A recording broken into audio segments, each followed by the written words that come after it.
Well, what they released was a spliced or incomplete part of the video. If they start from the very beginning, you would see that their boats came into close proximity of BRP Sierra Madre. In fact, part of the video you could already see that they were quite close to the ship, to BRP Sierra Madre. That is already a self-incriminating video at naipapakita naman doon sila ay lumapit. So yung action ng ating mga rubber boats was merely to drive them away. And it was non-confrontational, it was defensive in nature, it was within the rules of engagements. Sila ang nag-provoke, sila ang lumapit.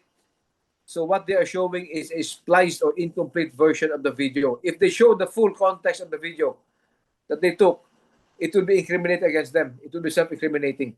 So a lot of events are transpiring that would bring the Philippines to a high moral ground that would show that we are on the right track. So kailan lang bumawi is a narrative. That's why they came out with this. Na nag-backfire, I could say nag-backfire naman sa kanila ito.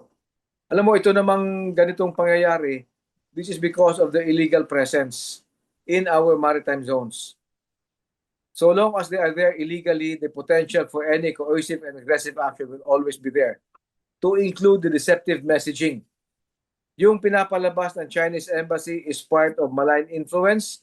It is part of deceptive messaging to cover up for a coercive and aggressive action na illegal at walang batayan sa international law.